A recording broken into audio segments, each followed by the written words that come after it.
Hey, Russell, how are you? Chris, Oslam, welcome everybody. So tonight we're going to be looking at or talking about the 1981 film Gallipoli. There's only a few of us on tonight, not too many.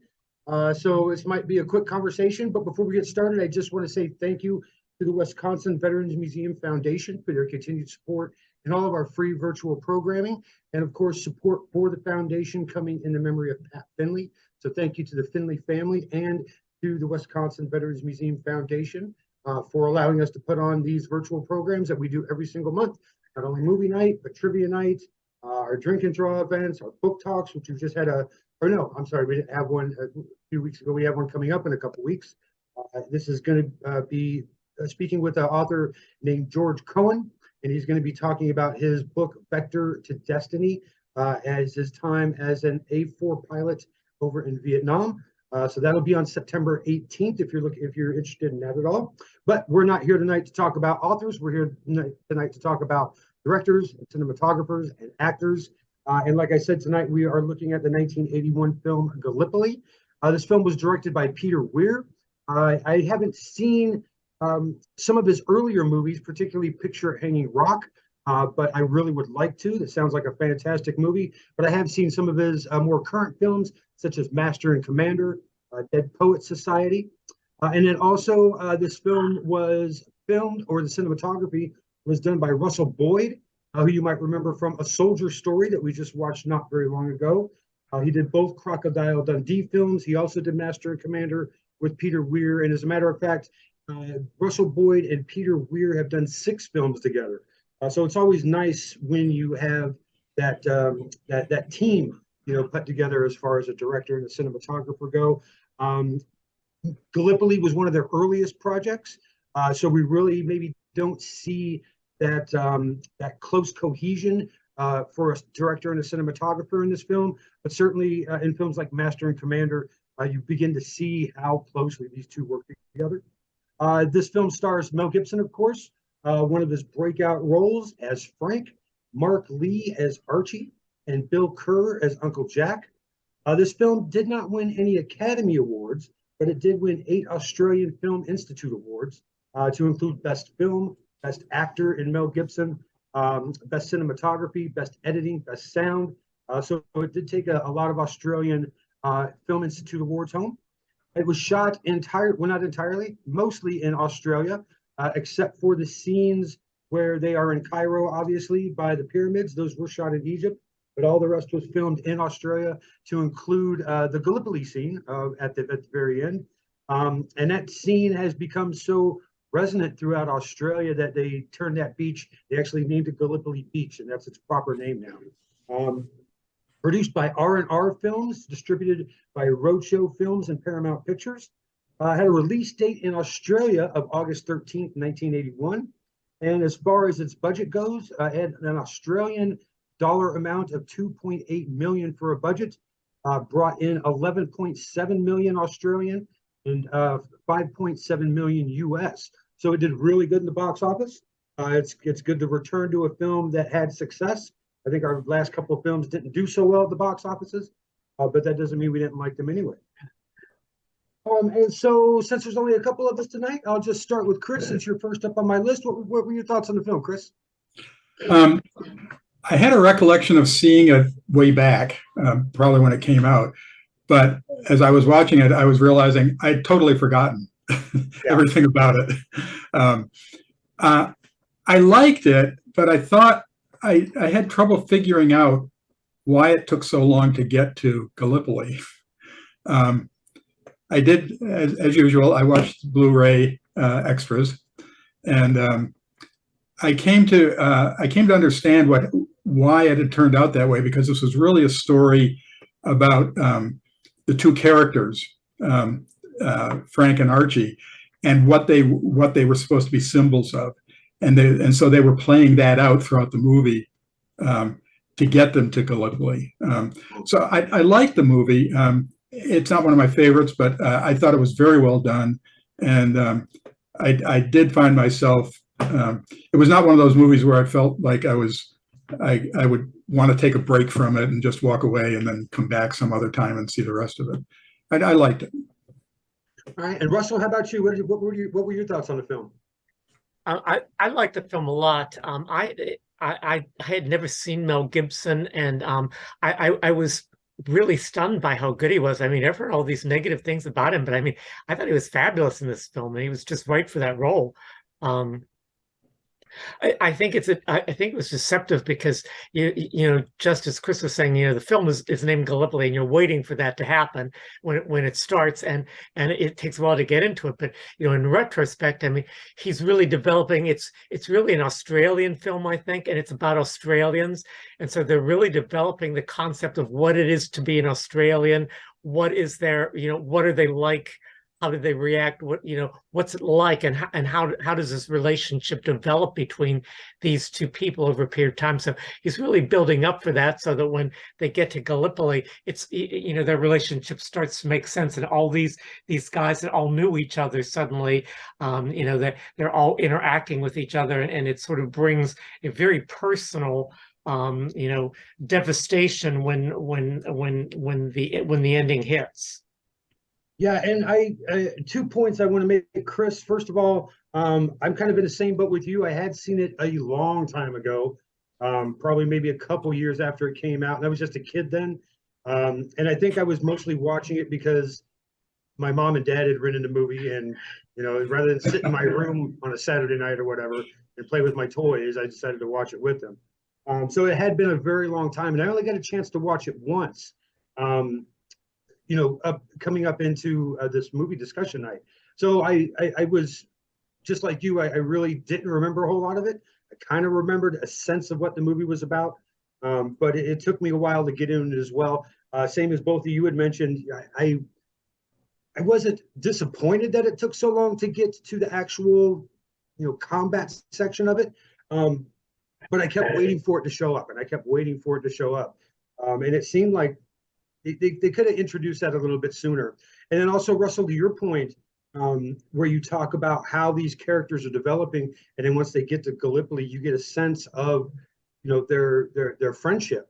And that was one thing that kind of mystified me about the whole film, was what their friendship was about. I really couldn't piece it together going through, you know, up until towards the end of the movie. And so I found that, and maybe that was done on purpose. Chris, maybe you'll be able to give some insight on that with the extras that you watch. Maybe Peter Weir was doing that on purpose, kind of leading us along and not really showing those connections right away. Sorry, Sally's here. And so like I said, it's not that it was a negative part of the film. I just thought, I don't know, it struck me as a little odd. That's all. One of the to come back to Russell's point about what it meant to be an Australian, it's interesting because I learned something about Australian history in the extras. And that was that Australia did not become a federation until 1901, which was only 14 years before this or so. Before that, they had just been a collection of states. And so according to Peter Weir in these extras, Gallipoli was the first instance where they had a chance to be Australians in a big endeavor. Yeah. And so that was one of the reasons that Gallipoli has such an iconic stature in Australia. They all talked about, Mel Gibson and all of the ones in the extras talked about what they had learned about Gallipoli as they were, you know, in high school and stuff like this. But it was apparently very superficial at the time. And Peter Weir said that he decided to do this movie after actually visiting Gallipoli and the Anzac Beach. And he said that's when it really hit him about what this was all about, this was the first time that the Australians and the New Zealanders had worked together, not as part of a British military organization, but as an independent military operation on their own. So that was the inspiration for doing Gallipoli. But I thought it was interesting that this whole event occurred barely less than 2 decades after Australia actually became a nation. Yeah, and you're absolutely right. This was a formative or seminal event in their history. It really did bring them to get together. And Chris, I'm wondering as well, as you're watching the extras, and as I was doing all my research into the movie, I kept seeing the theme of mateship, or what we would call over here, the brotherhood of soldiers who kind of stick together. And I was wondering if they addressed anything like that as they were talking through the pieces. Not directly, but they did talk about the camaraderie that developed. And again, it was becoming Australian. I think it had a lot to do with this, as opposed to being, say, just a British subject. I just thought that the other thing that I thought was kind of interesting. I thought the way the actors worked together in the film was quite good. And it turns out that a lot of them had been in the same acting classes at in the training programs in Australia, and so they knew each other from that coming in. Mark Lee, interestingly, had no acting experience at all. In fact, he was hired because when they were doing he was a model for a photo shoot that they were doing, and it turned out that. I think it was Peter Weir really liked his looks more than anything else, and decided to bring him on. And apparently, Lee on the first day of shooting, I guess, had a panic attack, believing he couldn't do the role, and Weir had to talk him down out of it. Yeah, I mean that's got to be kind of a scary thing to be in a major motion picture for your very first time. You don't have acting experience. It's just something you kind of stumbled into. I'm sure it's got to be a little nerve-wracking, at least. And then, like Russell pointed out earlier, Mel Gibson has become this seminal actor in, Hollywood, in our consciousness. Braveheart and all the other roles that he's played, Mad Max. And I was kind of surprised, and I shouldn't have been. And after I realized what was happening, I realized, okay, I shouldn't be surprised here. But you think of Mel Gibson, and okay, he's going to be in the very first shot. He's the big superstar, but he wasn't the big superstar then. And so, the movie goes on over almost 10 minutes before we see him at all. And I was kind of like, okay, where's Mel? Where's Mel? It's like, oh yeah, he's not this big star yet. He's still an up and coming name. Sally, welcome. How are you doing tonight?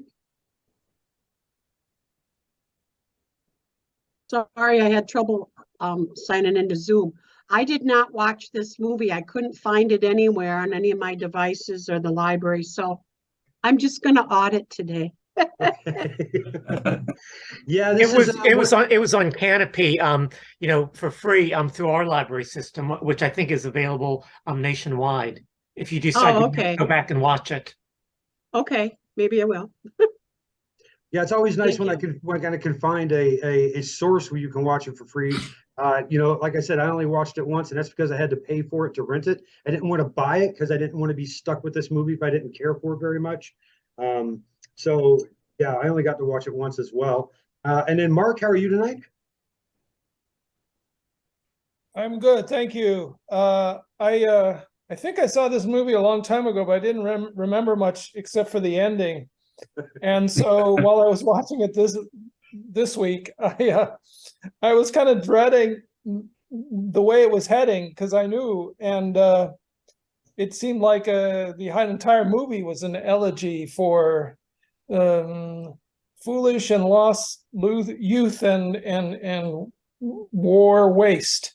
But I do like the way in which it challenges our usual expectation for an adventure, action, or war movie where we cheer on the good guys against the bad guys. And here, I was kind of hoping, even though I knew the ending, I was hoping they would resist the command, or that the commanders would change their minds. Yeah, and I don't want to jump into that segment right away, but certainly, it's and we see this time and time again as we watch these films. Just the ridiculous orders that are given, blindly following those orders, even though it's going to result in nothing good at all. And of course, nothing really good comes from war anyway. But to see, like you said, Mark, this youth and this innocence, it's going to be lost. It's going to be mowed down in a hail of bullets. It's coming, and it's kind of a theme that we just keep coming across and coming across. And just like you said, I was kind of hoping too, and I knew the outcome. I knew what was going to happen at the end. But you just, hope beyond hope that somebody's going to say, no, wait, let's come to our senses. Let's stop. Let's not continue this foolishness and just keep throwing troops out there.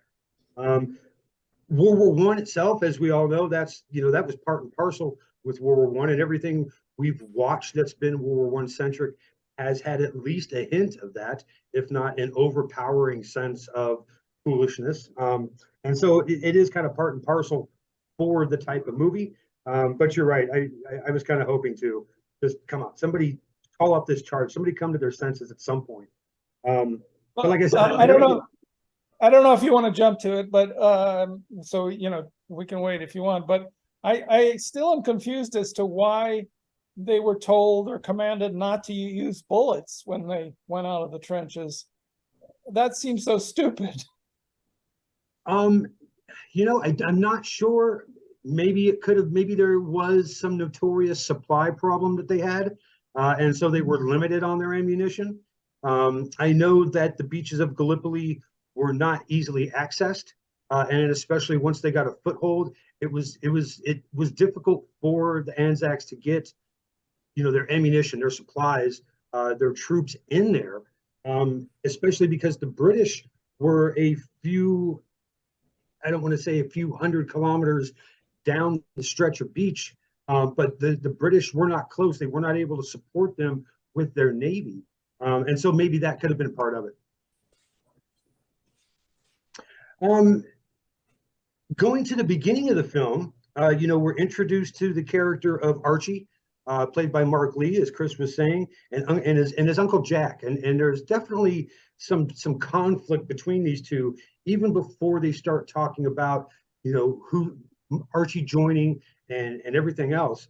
What is the conflict that we're looking at here, primarily at the beginning of the film? I think it was that Uncle Jack was trying to get Archie to live the life Uncle Jack wanted. Which was? To be a superior racer, I guess, to be famous, whatever it is that goes along with that. I gather that, I don't know whether LaSalle's was a real character or not, a real person, but certainly you see the picture on the wall and the time stamp that he's put on it, and that appears to be the idol that Uncle Jack wants Archie to worship. Yeah, and who wouldn't, right?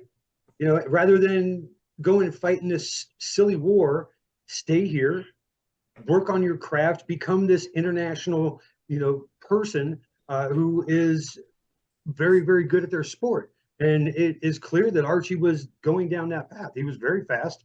And yeah, Uncle Jack was like, look, stay here and do this. But of course, youth behind us, we don't listen. We want to go out and explore the world and do our own thing. And that's what we see happen. Anybody else got any thoughts on that conflict that's going on between the two before we move on a little bit?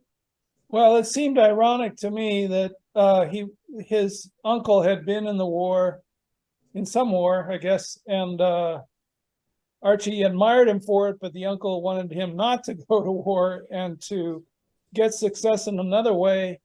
And then again, sorry, jumping to the end, but I'm trying to understand too why Archie went ahead and, when he knew he would get killed, came out of the trench, and he had just written a letter right before that where he said, I feel like I'm part of something bigger.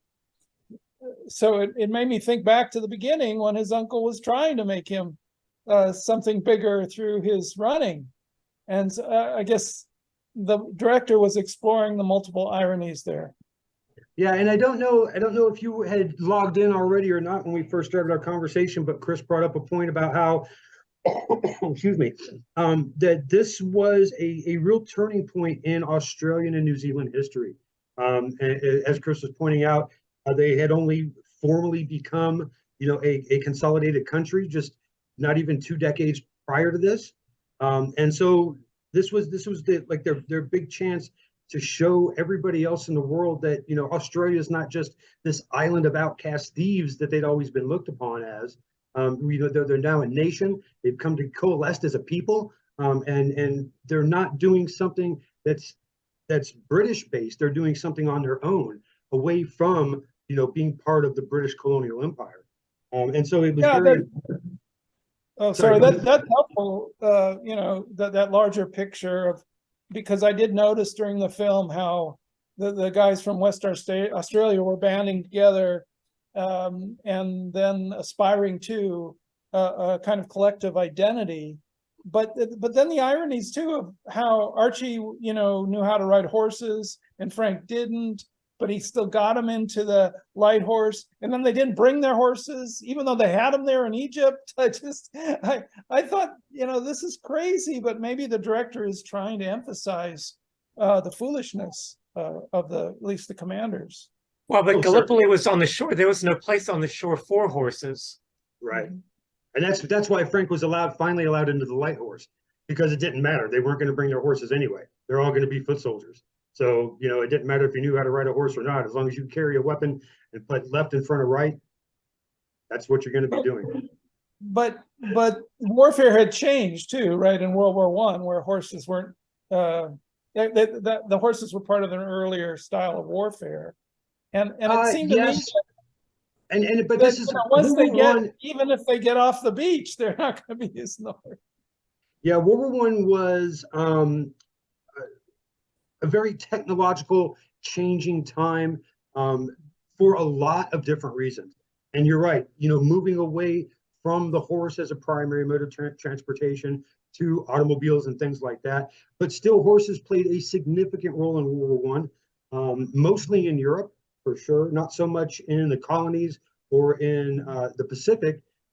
And we see that here with Gallipoli. They didn't bring their horses with them. There's no room to maneuver horses on these beaches or on these cliffs. But horses were still played a very prominent role in World War I, not so much as they did in the Civil War or maybe the War of 1812. And this is, like I said, this is a time of rapid change. We're moving away from horses, like I said, to automobiles.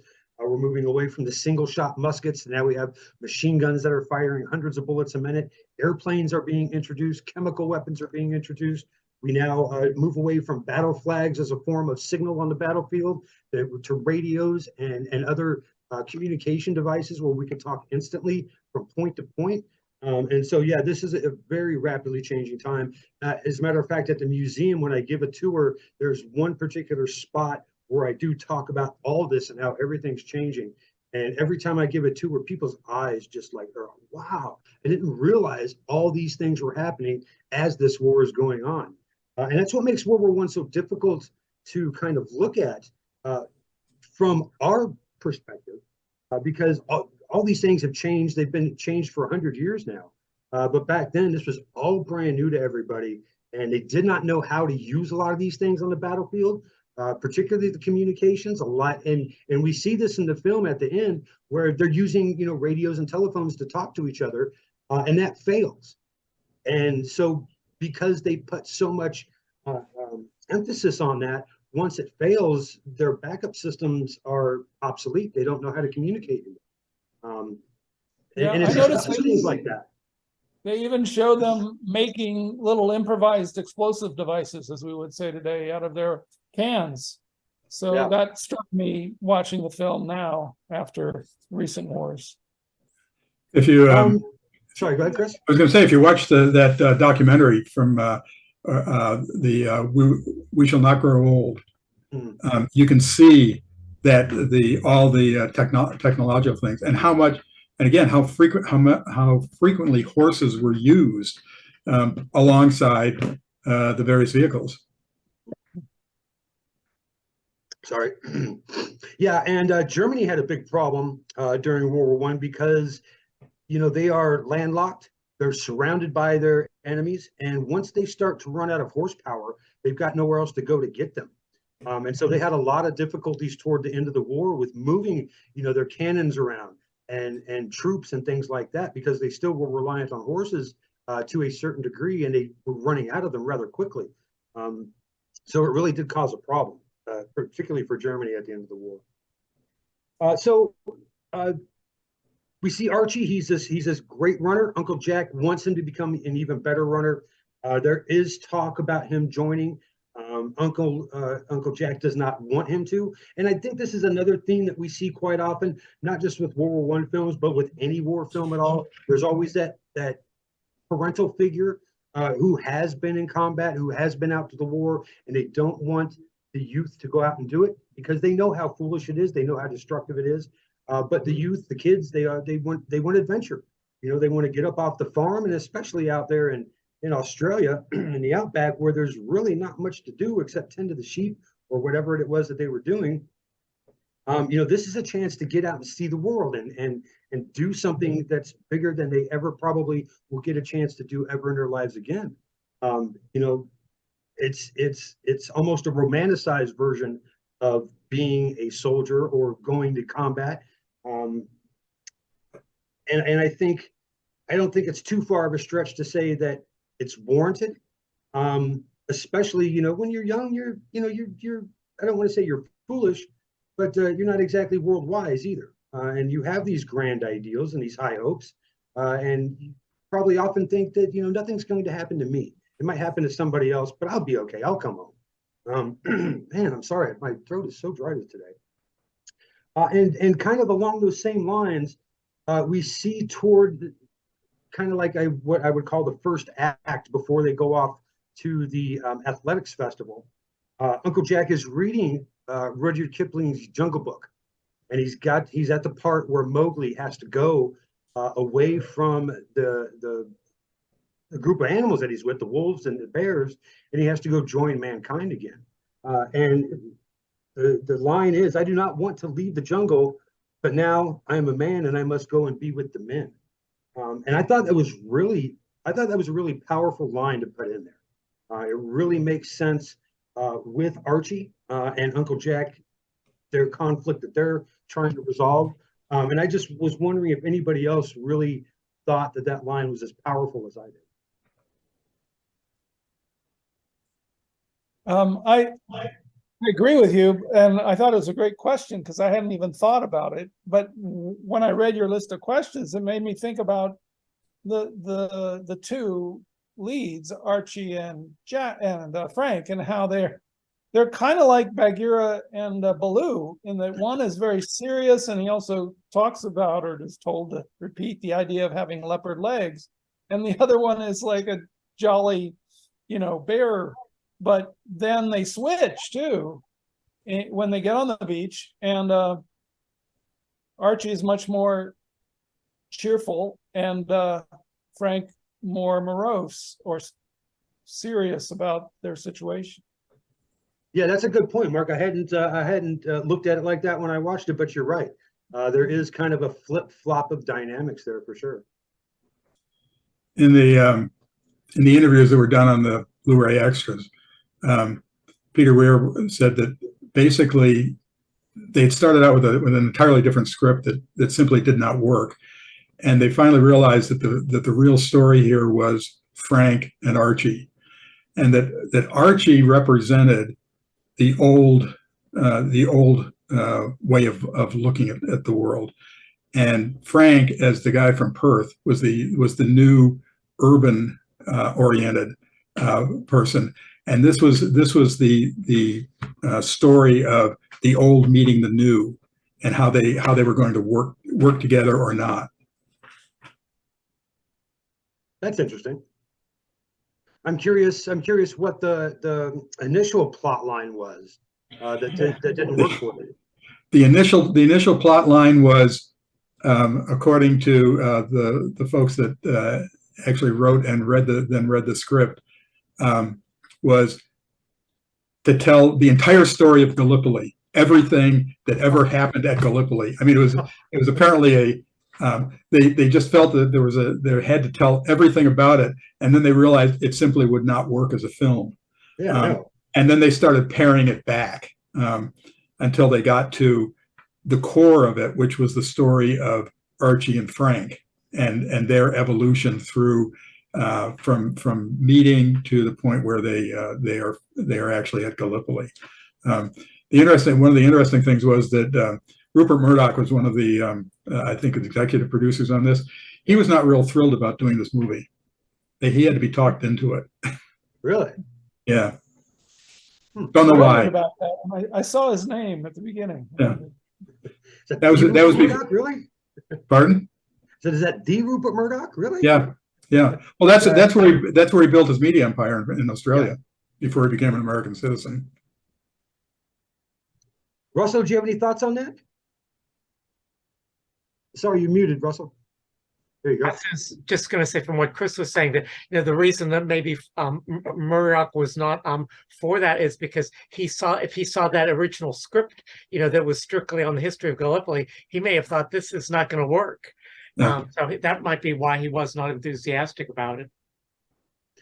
Yeah, I was surprised how go ahead, little Mark. there was about Gallipoli. It seemed to take a long time for us to get there, but it makes sense, better sense when you explain it that way. Yeah, and that's another thing that we talked about initially at the beginning too of this program was, how we weren't disappointed, but we were a little, surprised is maybe too strong a word as well. But it's just, you're right, it took so long to get to what we thought the movie was about. There's all this that happens beforehand. And I understand that you have to set the scene, you have to set the stage, you have to introduce the characters, but they really took their time about it. And now that you mentioned what the original plot line was, Chris, I could see the movie a little clearer now, I guess. To make a movie about all encompassing of Gallipoli, that I'm not even sure that would be a interesting movie to watch, much less try to film and put together. I don't understand. Yeah, that's why the woman who was the producer, the original, I forget what her name was, she thought could not work, just it was not possible, and so they went. But we really wanted to make the movie, and so they kept paring it back and paring it back. It was sort of like don't put anything you don't have to put in, basically. Yeah, a film like that would. Oh, sorry. Go ahead. They also seem to add a lot about getting to Gallipoli, though. That long part about walking through the desert. I guess that was showing how the two of them bonded, but they also encountered the guy with the camel who saved them and had a great line about. When I think it's Archie who says we got to stop them there in Turkey, otherwise they might come here, and he said, "Well, let them have it." They want all this sand, are more than welcome to it. Well, that trek that they made, that what was amounting to the 50-mile trek, and there was an indication in there about just how Australian oriented this movie is, because I think it was Mel Gibson as they're running along or walking along. And he's talking about how they're not going to survive. They're going to run out of water, that kind of thing. He makes a reference to something. He says, Burke and Hills. And I was wondering what the heck that was. So I looked it up, and it turned out that Burke and Hills were two European explorers who were the first Europeans to travel south to north across the continent of Australia. And on the way back, they died from starvation and dehydration. I mean, that to me that gave some indication about what Frank was thinking about what their fate was going to be as they were going across that desert area. Well, I was wondering why Frank kept carrying his bag, though. I mean, he just had this bag in his hand the whole time. When all your possessions fit into one small bag, you don't want to let that bag go, I guess. God, I lost it. I had a train of thought and I just lost it. That's okay. So I did ask the question in here, how are Archie and Frank different? How are they similar? I think we've touched really a lot on that. But also I'm kind of wondering, also down in my next section here, I ask, why is Frank hesitant to fight in the war while Archie is so willing to fight? And I'm wondering if you guys got a sense of that in a particular point in the movie. I know I did, but I want to hear everybody else's thoughts on that first. I just have a quick comment on that one, which relates to your questions above it too. I had the idea as I was watching when Frank was helping Archie to jump the train and try to get to Perth, that he was getting revenge, maybe against having lost against Archie for beating him in the race.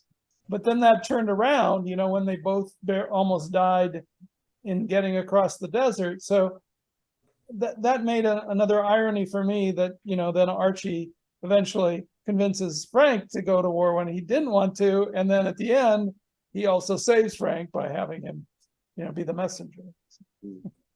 Maybe out of guilt too. Yeah. The sense I got out of it was that, and Chris, I think you touched on it earlier when you talked about Frank being representative more of a modern viewpoint as opposed to Archie, which is maybe more of a more traditional viewpoint. And looking at Frank's role, especially when they finally do get to Perth and they're staying with his uncle, was it, or his brother? I think it was his uncle. Who that was? Yeah. They're still very anti-British, and they're looking at this war, and especially Australia's role in it, as supporting the British. And I think, at least the impression I get out of it, was Frank doesn't want to, you know, throw his towel in with the British at all.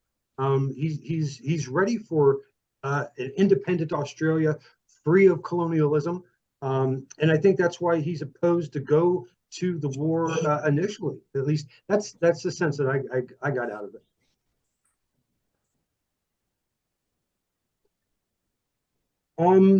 Let's see. I'm trying to.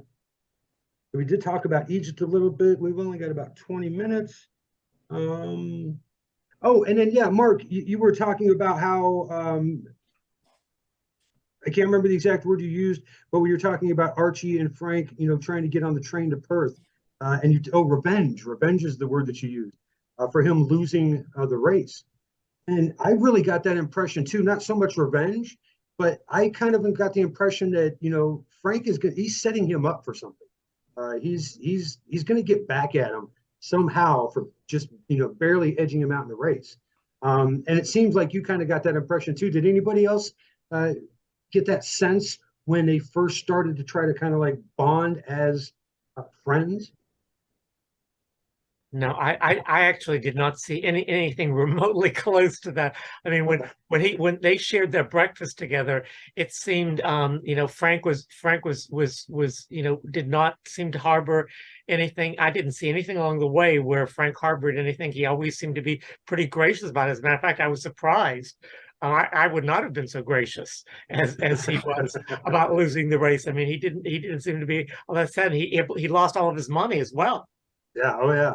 And that was his own stupid fault, though. Yeah, I don't know. Maybe I'm just ever constant pessimist, and you know. I mean, when they were getting on the train, you know, Archie got on, and I mean, he seemed to be really urgently trying to get Frank to make sure that Frank got on the train with him.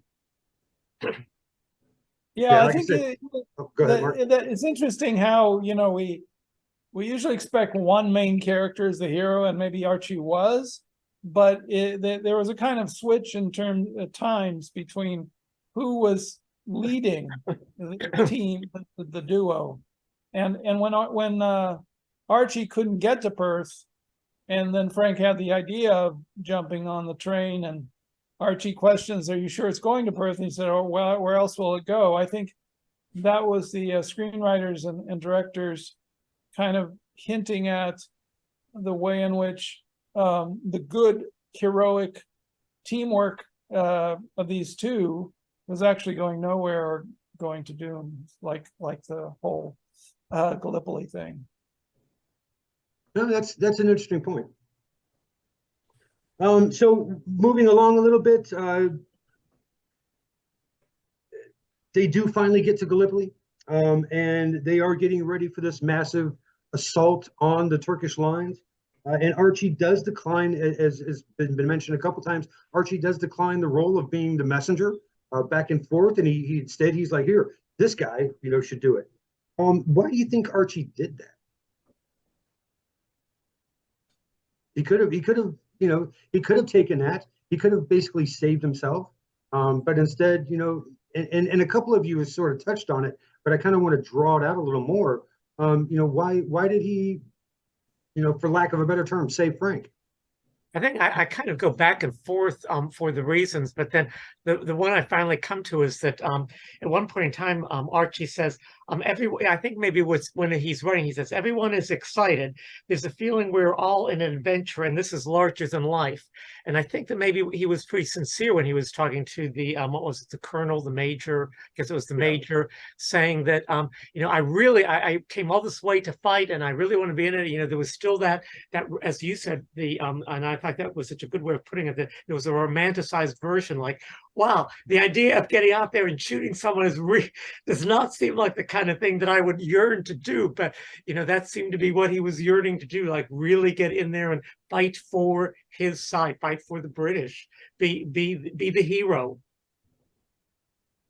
Yeah, and I think secondarily, I think he realized that Frank was reticent about the whole thing, and so I think that it was that two-sided reason why he suggested Frank. Yeah, I felt also that the entire movie, thinking back over it, was exploring not just why Gallipoli, but why these young men would volunteer and go to their death. And of course, Frank was the resistant one, or the more skeptical. And it was like the bonding between Archie and Frank, and then also Frank with the other soldiers when he didn't get in the Light Brigade.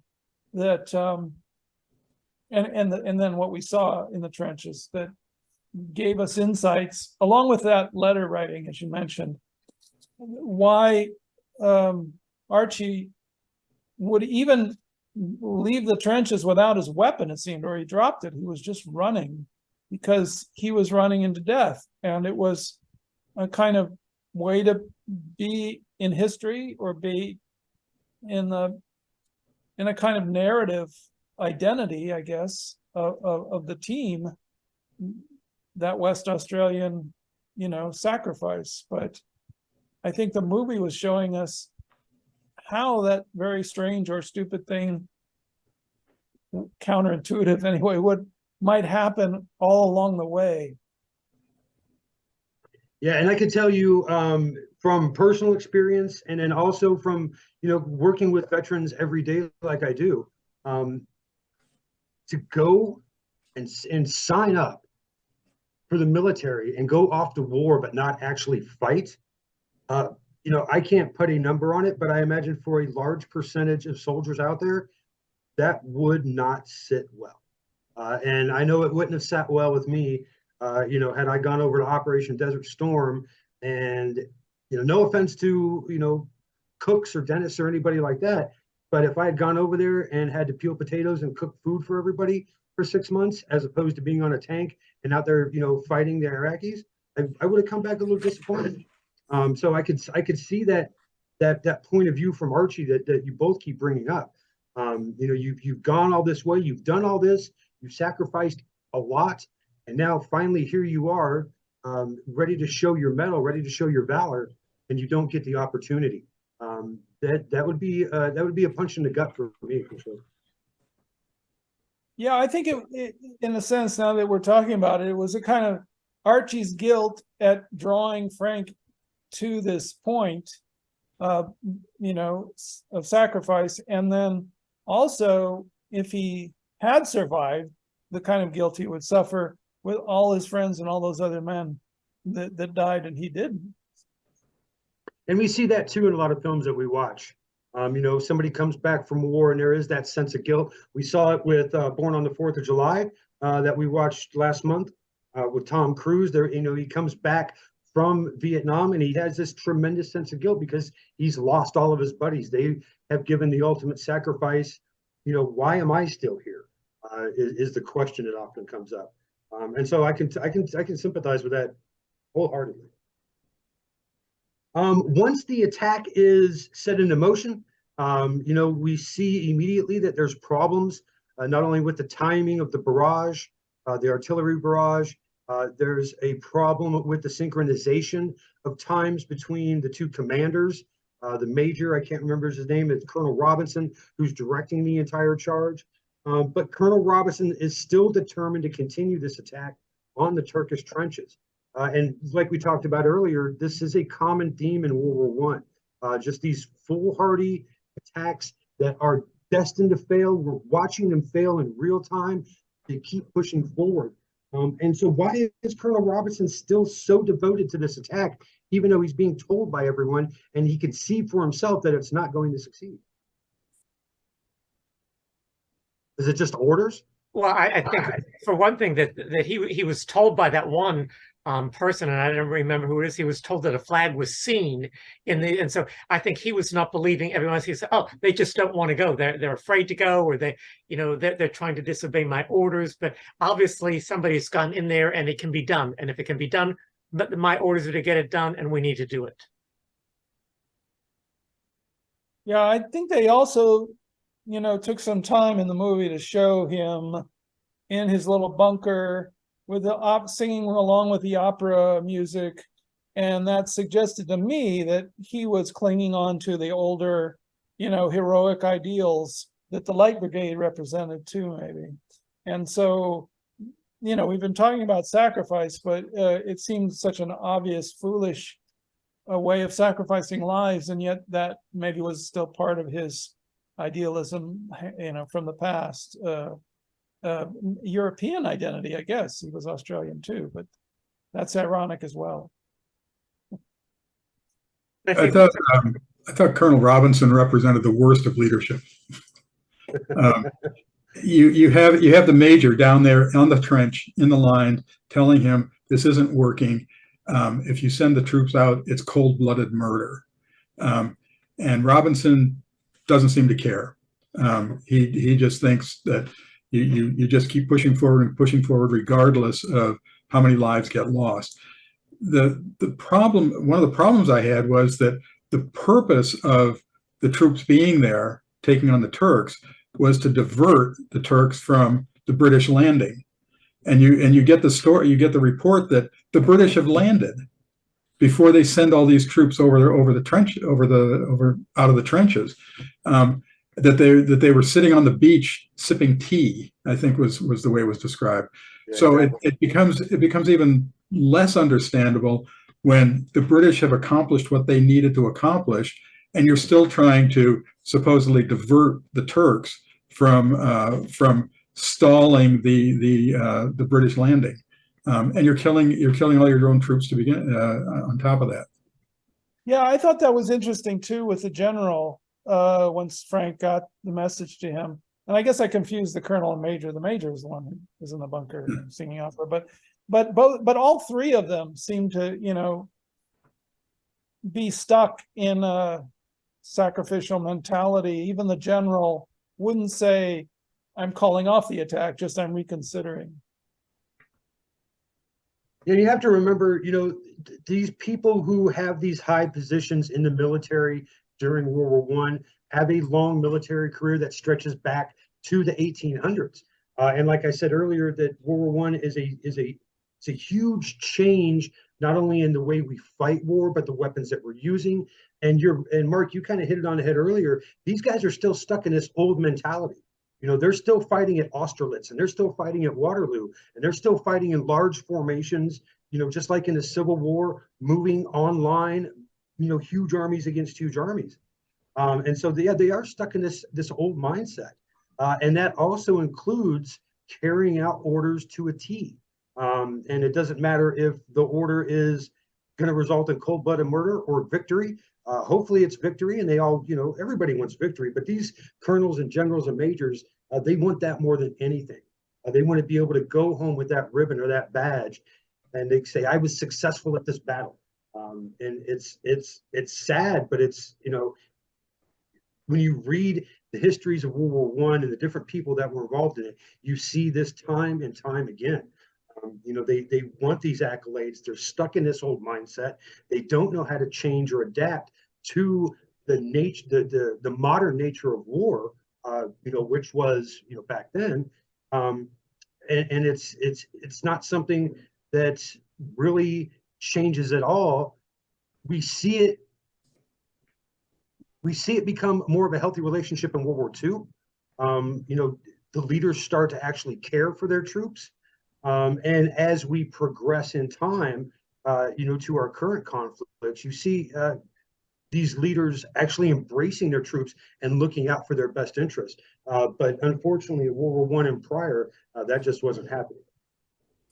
And you get the I wanna sense. ask you- Oh, go ahead. Yeah. I was going to say, you get the sense too that the troops, the ones who were going to be going over the wall, understood what was going to happen, because Yeah. the scene that really kind of caught my eye was when they, I think it might have even been Archie or one of the other soldiers, jams the knife, the bayonet into the wall, and then hangs the mementos on the wall, the watch and so on, because they know they're not going to be coming back. They want those mementos to go to the family once they're gone. So they understand it in a way that the guys that are removed, the colonel, the general, really don't understand. I mean, the major understood, but the colonel and the general, who were far removed from the actual scene, didn't have a clue. Yeah, and in the actual battle, you know, after it was over with, there were literally, you know, just, I don't want to say hundreds, but all down the line, bayonets sticking in all over the place with the mementos hanging, just like you said, Chris, because they knew they weren't coming back. And this wasn't going to get lost on the battlefield. They wanted that to go back to their families, so they have something to remember them by. But there are photographs of those trenches, and it's just astonishing to see all the bayonets stuck into the sandbags and different things hanging off of them. Crucifixes, watches, pictures, mementos. It's really quite sad. And speaking I thought that was ironic, because they were told to go into battle with the bayonets, but not with bullets. But so then they stuck that in. But also earlier, they seemed to have a kind of joy at getting wounded when they went swimming naked, and they, you know, put money down. And then the one guy who got hit by a bullet, they carried him out and they were cheering him. So that again seemed to explore the irony of these troops who had that mentality of sacrifice. Yeah, combat's a crazy thing, and you do have different feelings and different sentiments. And at some point, you know, you're ready to go and fight everybody single-handedly. But at, you know, 10, 15 minutes later, the next day, whatever, you know, you're hoping for a scratch on your foot so you can skip out on the battle and be put in the hospital. It's a crazy thing. In the Blu-ray extras, one of the things that Mel Gibson and the others talked about was how much research they did, how much reading of the letters and the accounts of the Gallipoli they looked at, and there was they actually spoke with a couple of the survivors of Gallipoli, and they asked, well, what was it that motivated you? And it comes back to what we've seen in other movies and that we've talked about before. And they said it was, and I'd forgotten about this when you asked about this, Eric. They said, I did it for my mates. Yeah, and you know, like I said, when I was doing my research for the film for this discussion, I kept coming across that theme of mateship. And you know, and while we do have that here, you know, there's a brotherhood. You know, when you're in the service and you get out, it doesn't matter if you're a Marine or in the Army. You know, you guys are all brothers. You've all kind of done the same thing. But I think, especially during this particular period of time in Australia, I don't think we can quite wrap our heads around what it meant to them. It was so much more than that. They were becoming a nation. Well, yeah, but it's, I dare to say, Chris, that maybe it's more than that as well. And I don't know how quite to put my finger on it, but it's just something about that term mateship and how many times it came up, and how many times that people referenced it when, even the cinematographer, when I was reading interviews with him about how he's, looking at lighting and things, like he's even bringing it up. And I'm just like, this is a really powerful concept. And I don't want to say a powerful concept that Americans can't wrap their head around, really, because that's not fair. But just the way that they look at this bond, it just plays through the film so heavily. And I can't, like I said, I can't quite put my finger on it, but it was definitely an influencing factor. Is it because Australia's history and background is that they were all thought to be thieves and outcasts, and so it's in a way them against the world sort of thing, and so this another reason why they wanted to prove their worth in the world, that they were not just thieves and robbers and criminals. I'm sure that's got to do a lot with it, Russell. Absolutely. Maybe you can look at colonial Americans prior to the revolution in maybe the same sense. These are just colonists, these are backwoods bumpkins, they just grow corn and rebel. So now we have something to prove, not only to ourselves, but to other interested parties as well. So that very well could be a big part of it, Russell. Absolutely. I think Australia was originally a penal colony too, so it started out even kind of lower caste than American colonizers, with a depositing place for criminals. And so I got the sense throughout the whole movie, the kind of low self-esteem, but pushing competitively to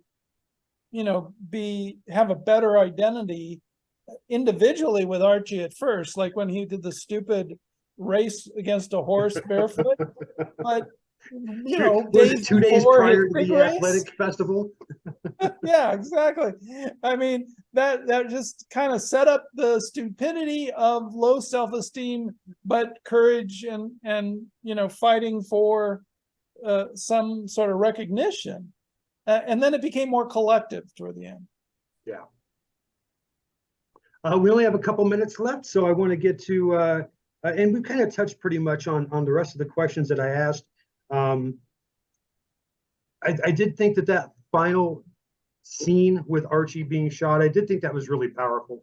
How they caught him, mid action, and it just stopped, silence. I didn't expect the movie to end quite so suddenly like that. And it really kind of struck me. And I thought it was a strange ending, but I thought it was really good. I'll put it that way. Became the image on the poster too. Yeah. Oh yeah. Yeah. Yep. And you know what though? I never really put those two together, and maybe it's because of the way that they use the negative colors on the poster. But you're right, that is Archie right there. That's his final spot. In the movie, it just looks so much more different, though. And I think it had more, at least on me, it had more of an impact. My last question that I ask every time, who was your favorite character and why? Russell, you're first up on my list right now. So who was your favorite character and why?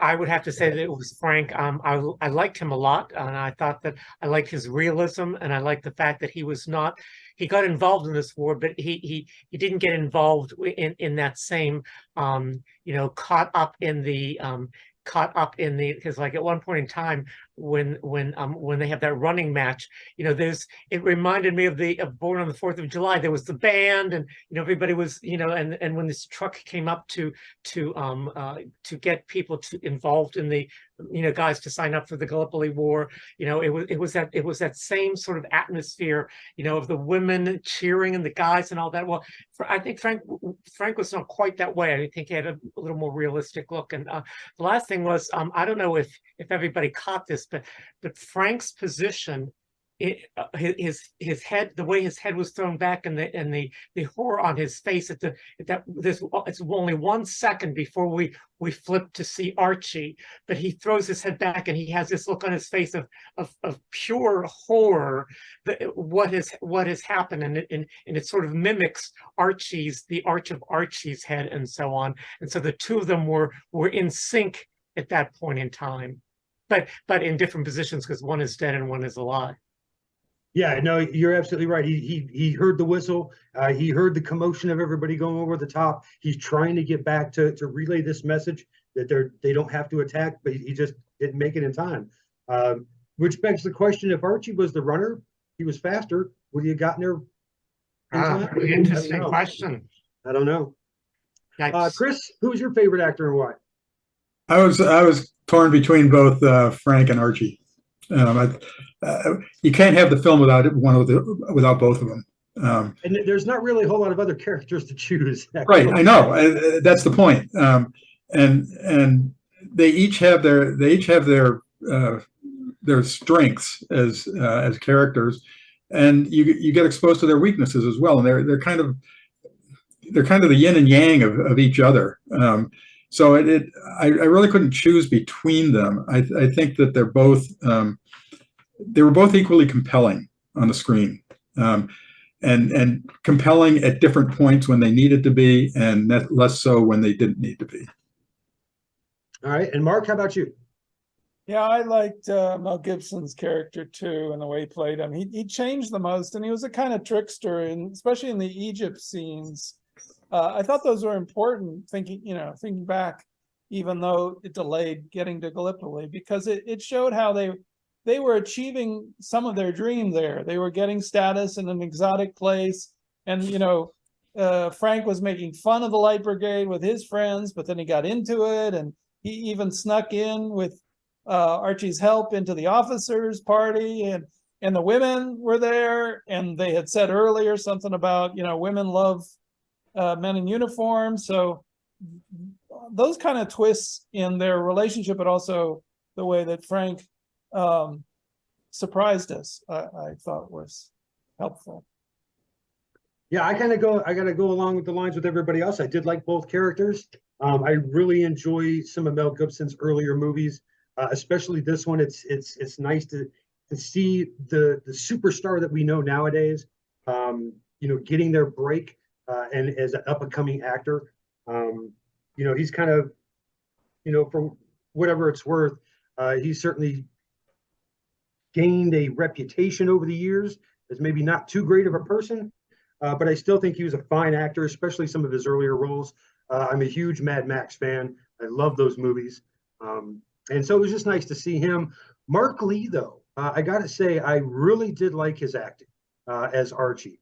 And he has done a lot of acting since then. It's just all been in Australia. He hasn't been in another movie, television show, anything that has not come, or has not originated out of Australia. So we really don't get to see a lot of him here in the States. And I'm not sure that he's still current with his profession. I think he's retired and has moved on to something else now. But that's a shame, because I really did like Mark Lee's acting in this film. And I really would have liked to see more of it. I'm sure I can, if I really track down his filmography and go watch some Australian movies. But I would like to see more. I think so too. He was very compelling, and I was surprised when he said at the beginning it was his first acting gig. Can I make one more comment? One of the things that struck me, there was a line that, not in this movie, but it was about the charge of the Light Brigade. And it seemed to me to apply here, especially when you watched at the end. And it was described as, it was worse than a crime, it was a blunder. And I think that really captures what Gallipoli, particularly at the closing scenes, was. It was both a crime and a blunder, I think. Yeah, and I hate to keep beating this horse, but that is one of the biggest themes, at least for me, is in World War I, is blunders left and right. Not only at Gallipoli, in Western Europe, in Eastern Europe, just all over the world. and I think it, once again, not to keep hitting this point, but I think it goes back to the changing ways of war during World War I, and just how hard it was for people to wrap their head around everything that was changing all at once. It was very difficult. World War I is one of my major areas of study as far as military warfare goes. And I can't tell you how many examples there are of this exact same thing happening all across the globe during this war. And I do like that word, Chris, blunder. A lot of commanders blundered their way through this whole thing. And it shows in the body count and the results, unfortunately. Lack of communication tools, though, was equally important. Yeah, for sure. Like I said, this was a period of technological change, and they were really, betting everything on this new technology, radios and telephones. And when it failed them, they really didn't have a good backup plan. And so nobody was familiar in signal flags anymore, or any sort of other way to communicate. And so, yeah, when these new pieces of technology failed, everything just kind of went to pot. I think there was that one scene on the beach where there was that soldier doing the signal flags at one point, standing up there on the beach. I'm pretty sure there was one. Yeah, it's ironic because they called it the Great War and they had the great technology and they were competing for greatness, but that's what caused all the sacrifice. Next month, we're going to be going a little bit more lighthearted, looking at the 1970 dark comedy Catch-22 with Alan Arkin, Martin Balsam, Martin Sheen, Orson Welles. The list of actors in this film goes on and on and on. I have never seen it, so I'm really looking forward to it. What's that, Chris? Bob Newhart. Yeah, Bob Newhart. Major. Like I said, I haven't seen it, so I am looking forward to it. I was reading some quick synopsis of it a few days ago, and it really seems it's going to be kind of like a Dr. Strangelove sort of dark comedy. So I'm really looking forward to that.